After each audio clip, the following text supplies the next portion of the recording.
اور جلالی کلام میں سے ہمارے لیے آج کی تلاوت پولس رسول کا پہلا خط کرنتھیوں کی کلیسیا کے نام اس کا 3 باب اس کی 16 آیت سے۔ کیا تم نہیں جانتے کہ تم خدا کا مقدس ہو اور خدا کا روح تم میں بسا ہوا ہے؟ اگر کوئی خدا کے مقدس کو برباد کرے گا تو خدا اس کو برباد کرے گا، کیونکہ خدا کا مقدس پاک ہے اور وہ تم ہو۔ پاک کلام کے پڑھے اور سنے جانے پر خداوند کی خاص برکت ہو۔ مسیح خداوند میں آپ سب کو سلام۔ ہم خداوند کے شکر گزار ہیں آج کے اچھے کلام کے لیے کہ جو اس نے ہماری زندگیوں کے لیے، زندگیوں کی رہنمائی کے لیے ہمیں دیا۔ میرے عزیزو، آج کا کلام مقدس پولس رسول کا خط اس کرنتھیوں کے نام اس کے 3 باب اس کی 16 آیت سے پڑھا گیا ہے، جس میں خدا نے ہمیں اس نے کہا ہے کہ تم خداوند کا مقدس ہو۔ تم یعنی اس وقت اس کلیسیا کو، کرنتھیوں کی کلیسیا کو یہ کہا گیا، لیکن آج یہ کلام جب پڑھا گیا ہے تو یہ میرے اور آپ سب کے لیے ہے۔ خدا نے مجھے اور آپ سب کو اپنا مقدس کہا ہے۔ خدا نے کہا ہے تم میری ہیکل ہو۔ یہاں پر خدا نے کہا ہے کہ تم میرا مقدس، اور مقدس وہ پاک جگہ ہوتی ہے جہاں پر مقدس لوگ ٹھہرتے تھے۔ ہیکل خداوند کا گھر تو، لیکن خدا جو ہے وہ اینٹوں اور پتھروں کے بنائے گھروں میں نہیں رہتا، بلکہ وہ اس ہیکل میں، جس کو اس نے کہا کہ تم خدا کا مقدس ہو، تم میری ہیکل ہو، وہ اس میں رہنا چاہتا۔ اس نے کہا کہ یہ مقدس جگہ ہے جو میں نے آپ کو بنایا، کیونکہ خدا نے جب ہمیں بنایا تو اس نے اپنی زندگی کا دم ہم میں پھونک دیا۔ وہ پاک ہے تو اس کی وجہ سے ہم بھی پاک ہیں۔ اس نے ہمیں اپنا مقدس کہا ہے۔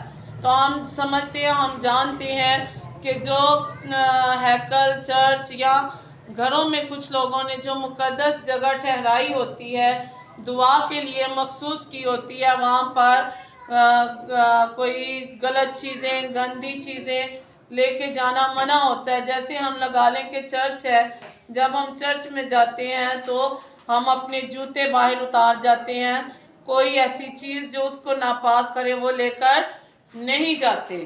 تو یہاں پر خدا نے ہمیں اپنی ہیکل، خدا نے اپنا مقدس ہمیں کہا۔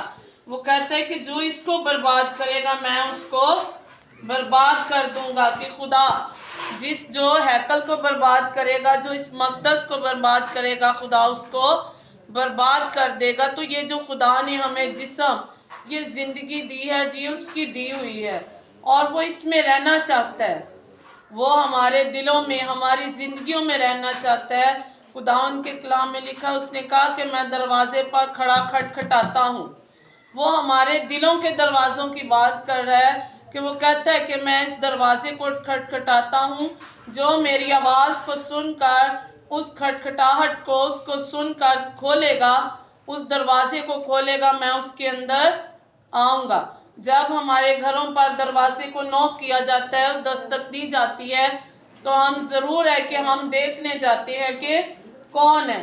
بعض دفعہ ہم دیکھ کر کھڑکی میں سے یا ادھر ادھر دیکھ کے، جس سے نہیں ملنے کی کوئی ضرورت ہوتی، ہم دروازہ نہیں کھولتے، لیکن جن سے ہم ملنا چاہتے ہیں ان کے لیے دروازہ کھول دیتے ہیں، یا جن کو ہم نہیں جانتے ان کے لیے دروازہ نہیں کھولتے۔ لیکن یہاں پر خدا نے کہا کہ میں دروازے پر کھڑا کھٹکھٹاتا ہوں، جو میرے لیے اس دروازے کو کھولے گا، میں اس کے گھر میں داخل ہوں گا اور اس کے ساتھ بیٹھ کر کھانا بھی کھاؤں گا۔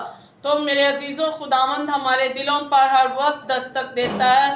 وہ چاہتا ہے کہ ہم اپنے دلوں کے دروازوں کو، جو اس کا مقدس ہے، ہم اس کو کھولیں۔ اس نے کہا کہ اگر آپ اس کو پاک رکھو گے، اگر آپ اس مقدس کی حفاظت کرو گے، اس کو پاک رکھو گے، تو تم ہمیشہ کی زندگی، کیونکہ اس نے لکھا ہے کہ جو اس مقدس کو برباد کرے گا، ناپاک کرے گا، وہ برباد کیا جائے گا۔ لیکن اگر ہم اس کو پاک رکھتے ہیں، اس مقدس کو پاک رکھتے ہیں، تو ضرور ہے کہ ہم خداوند کی بادشاہی کے لائق بن سکیں۔ تو برباد کرنا کیسے ہے؟ اس مقدس کو ہم کیسے برباد کرتے ہیں؟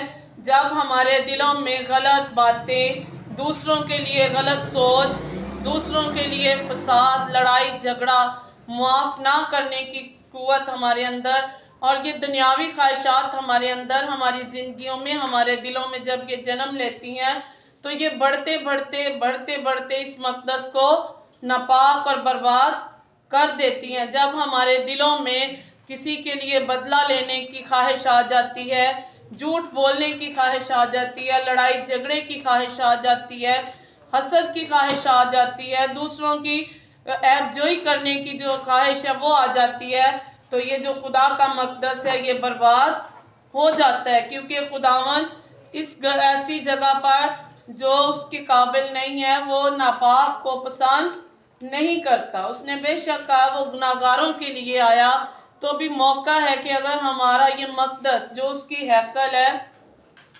अगर वो गंदी बातों से, सोचों से नापाक है, तो हमें उन सोचों को, उन बातों को निकालने की ज़रूरत है, ताकि हम उसके इस मक़दस को पाक साफ़ रखें, ताकि हम जब वो आए तो हमेशा की ज़िंदगी के वारिस बन सके, ना कि हम इस हैकल को इन दुनियावी बातों के साथ बर्बाद कर दें। अगर हम इस हैकल को, अपने बदन को, अपने दिल को नापाक करेंगे तो इसके साथ ज़रूर है कि हम बर्बाद किए जाएं, हमेशा की जलने वाली आग में डाले जाएं।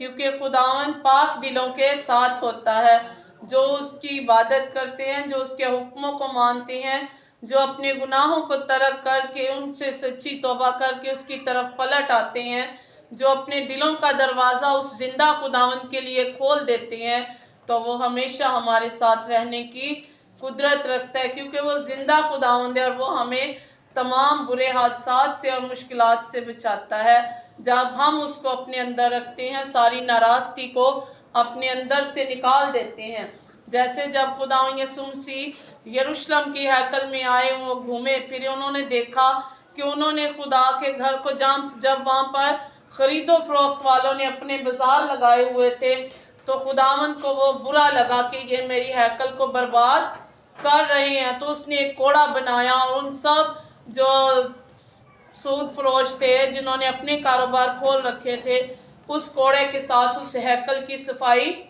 कर दी। तो आज ये हमारे हाथों में है कि हम भी एक ऐसा कोड़ा उठाएं, दुआ का कोड़ा उठाएं, उसकी फरमाबरदारी का कोड़ा उठाएं और हमारे अंदर हमारी ज़िंदगियों में, हमारे दिलों में जो भी गुनाह है, जो भी गंदगी है, उसके वसीला से उसको, इस हैकल को जो खुदावंद की बनाई हुई है, जिसमें वो रहना चाहता है, जैसे उसने उस हैकल की सफाई की है, हम भी अपनी इन हैकलों की, जिसको उसने अपना मक़दस कहा है कि हम इसकी सफाई कर दें, इसको पाक साफ कर दें और उस जिंदा खुदावंद को अपनी ज़िंदगियों में आने की दावत दें, ताकि वो हमारे अंदर रहे और हमें नेक रास्तों पर चलने की हिम्मत और ताकत दे, और हम बर्बाद ना हों, बल्कि हम उसके हजूर झुकें, उसकी प्रस्तिश करें, उसकी हमद व सताइश करें। और जिस तरह उसने दाऊद से कहा कि ये मेरा पसंदीदा बंदा है, ये मेरे दिल के ऐन मुताबिक है। तो अगर हम अपनी ज़िंदगियों से इन सब चीज़ों को दूर करके अपने दिलों को पाक साफ कर लेते हैं, दूसरों के लिए कोई ऐब जोई नहीं करते, दूसरों के खिलाफ बुरी ख्वाहिशात नहीं रखते, बुरी सोचें नहीं रखते, क्योंकि खुदावंद के कलाम में लिखा है ऐब जोई करो तो तुम्हारी भी ऐब जोई की जाएगी। वो कहता है कि जैसा तुम दूसरों के लिए करोगे वैसा ही तुम्हारे लिए भी किया जाएगा। जब हम दूसरों में ऐब तलाश करते हैं तो हो सकता है कि हम उनसे ज़्यादा ऐब रखते हैं, हम उनसे ज़्यादा बुरे हैं, लेकिन हम क्या करते हैं कि हम दूसरों की ऐबजोई करते हैं। लेकिन खुदावंद के कलाम में लिखा है कि जब तुम दूसरों की ऐबजोई करोगे तो तुम्हारी भी ऐबजोई की जाएगी। अगर हमारे अंदर ऐसी बातें हैं, किसी के लिए हसद है, किसी के लिए कोई बुरी ख्वाहिश है, तो हमें भी ज़रूरत है कि हम उस जिंदा खुदा की आवाज़ के कोड़े को लेकर अपनी ज़िंदगियों को, अपने दिलों को उन सब बुराइयों से पाक साफ करके हमेशा की ज़िंदगी के और उस जिंदा खुदावंद के पसंदीदा लोग बन सके, ताकि हम उसके मक़दस को पाक साफ रखें और उसकी हजूरी में बैठने के लायक बन सके। खुदावंद मुझे और आप सबको आज के कलाम के वसीला से ढेरों बरकतों से नवाजे। आमीन।